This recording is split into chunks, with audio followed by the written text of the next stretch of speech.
11월 24일 살아계신 하나님의 말씀 사사기 6장 11절부터 27절 말씀으로 믿으면 하겠네 라는 제의 말씀 드립니다. 믿음으로 행하는 모든 일에는 하나님께서 함께 하십니다.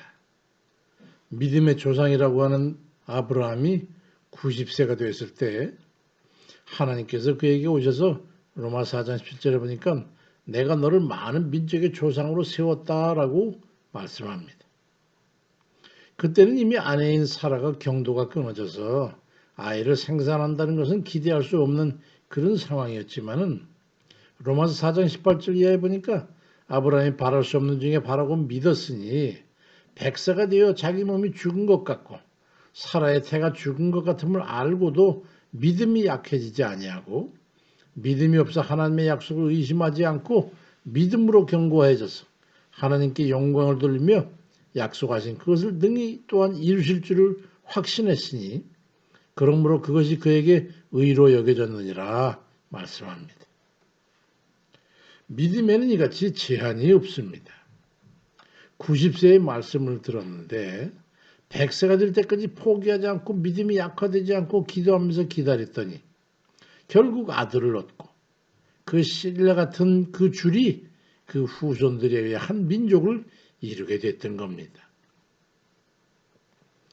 기드온이라는 사사가 있었어요.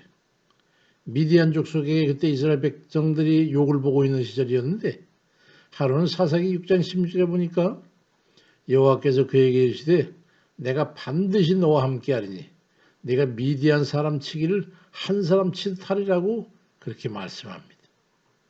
그래서 기드온이 증거를 보여달라고 기드온이 말하니까 사사기 6장 25절에 그날 밤에 여호와께서 기드온에게 이르시되 네 아버지에게 있는 수소 곧 7년 된 둘째 수소를 끌어오고 네 아버지에게 있는 바알의 제단을 헐며 그 곁에 아세라산을 찍고 또 이 산성 꼭대기에 네 하나님 여호와를 위하여 규례대로 한 제단을 쌓고 그 둘째 수소를 잡아 네가 찍은 아세라 나무로 번제를 드릴지니라.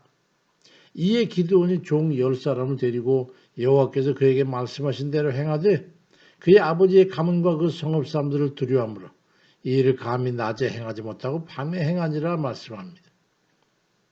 온 가문이 다 죽임을 당해 될 일이었지만은 기드온은 믿음이 있었기에 그 믿음을 가지고 바알과 아세라 묵상을 불쏘시개로 삼아서 하나님께 번제를 드리고 그러면서 담대하게 그 믿음을 갖게 되고 그로 인해서 미디안 족속을 결국 300명의 용사를 데리고 괴멸시킬 수가 있었던 겁니다. 믿으면 할 수 있습니다. 믿으면 할 수 있습니다. 기억하십시오. 이 말씀은 무엇이든 믿음으로 행해야 한다는 말씀입니다. 믿는다면 그럼 무엇을 할 수 있단 말입니까? 믿으면 소망을 갖게 됩니다. 아브라함처럼 100세가 되었을 방정 아들을 준다고 하셨으니까 믿고 기대하고 기다릴 수 있었던 겁니다. 그냥 맹놓고 기다렸겠습니까? 아브라함은 가는 곳마다 제단을 쌓고 예배와 기도를 드렸어요. 창세기 13장 18절에 이 아브라함이 장막을 옮겨 헤브론에 있는 마물의 상수리 숯불에 이르러 거주하며 거기서 여호와를 위하여 제단을 쌓았더라고 말씀하고 그는 가는 곳마다 그렇게 제단을 쌓고 기도했어요. 믿으면 예배와 기도는 기본적으로 드리는 겁니다. 믿음의 기초가 되는 것이 예배와 기도이기 때문이죠. 그래서 그 사람이 믿음이 있느냐 없느냐를 구별할 때 보면 그가 예배와 기도를 어떻게 관리하는가를 보면 알 수 있는 겁니다. 예배와 기도를 통해서 주께 맡겨드리고 주를 의지할 수 있기 때문에 예배와 기도에 열심을 내게 되는 겁니다. 이 말을 다른 말로 하면 예배와 기도는 믿음으로 드려야 능력이 나타나게 됩니다. 야고보 5장 15절에 믿음의 기도는 병든 자를 구원하리니 주께서 그를 일으키시리라. 혹시 죄를 범하였을지라도 사하심을 받으리라고 말씀하고 있고 유다서 1장 20절부터 이하에 보니까 사랑하는 자들아 너희는 너의 지극히 거룩한 믿음 위에 자신을 세우며 성령을 기도하며 하나님의 사랑 안에서 자신을 지키며 영생에 이르도록 우리 주 예수 그리스도의 긍휼을 기다리라고 말씀합니다. 믿음 위에 말이죠. 자신을 굳건히 세우는 거예요. 믿으면 되는 게 있습니다. 평안하게 되고 안전하게 살게 됩니다. 예로부터 체현자약하고 마음이 평안한 자를 보면 믿는 구석이 있는 모양이라고 했었습니다. 주님께서 요한복음 14장 1절에 너희는 마음에 근심하지 말라 하나님을 믿으니 또 나를 믿으라고 말씀합니다. 믿음이 있으면 그렇게 평안하고 태연작하게 살 수 있는 거죠. 요한복음 10장 33절에도 이것을 너희에게 이르는 이유는 너희로 내 안에서 평안을 누리게 하려 함이라고 말씀합니다. 믿음을 가져라, 믿음을 가져라, 믿어라. 왜 내가 이걸 말하냐면 너희로 평안을 이렇게 하기 위함이라고 말씀하는 거예요.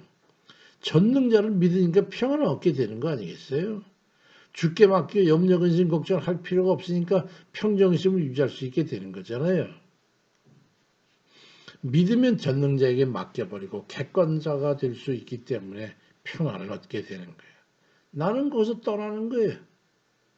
믿으면 기대하는 것이 있게 되기 때문에 기대감으로 인해서 기쁨이 있고 소망이 있으니까 기쁨이 있고 또 그러니까 또 감사가 삶이 흥이 나고 말이죠. 즐겁고 그로 인해서 행복감을 느끼게 되는 거예요. 믿는 바가 있으니 두려워하거나 겁내지 않습니다. 그러니 앞을 향해 거침없이 나아갈 수 있잖아요. 매사에 담대하게 되는 겁니다. 시편 31편 24절에 여호와를 바라는 너희들아 강하고 담대하라고 말씀하고 있습니다. 믿으면 믿는 바에 따라 행동하게 됩니다. 믿음에 의해 실행력을 얻게 되는 것이죠. 흡사 차를 움직이는 엔진처럼 믿음은 우리로 하여금 세상에 의롭게 행하도록 하는 힘이 되는 거예요. 원동력이 되는 겁니다. 야고보 2장 20절에도 네가 복원이와 믿음이 그와 함께 일하고 행함으로 믿음이 온전하게 되느니라고 서로 상관관계에 대해서 말씀합니다. 믿으면 믿는 바에 따라 행동하는 거지. 믿음에 의해 실행력을 얻게 되는 거예요. 차의 엔진처럼 말이죠. 믿으면 믿음에 합당한 행위를 하게 돼요. 예배와 기도에 집중하게 되고 주의 가르침에 따라 바르게 살려고 실행에 집중합니다. 믿으면 믿고 무엇이든지 할 수 있습니다. 그래서 걱정, 근심에 치우치지 않고 담대하게 지쳐 나아갈 수 있습니다. 삶에 찾아오는 어려움과 난관도 주를 의지하고 의뢰하여서 물리침으로써 평안과 안정을 누리게 되는 겁니다. 주를 믿고 의지하고 의뢰함으로써 주께서 함께 하시는 은혜로운 삶을 살아내는 그런 이들 다 되시길 주의 이름으로 축원드립니다. 아멘입니다.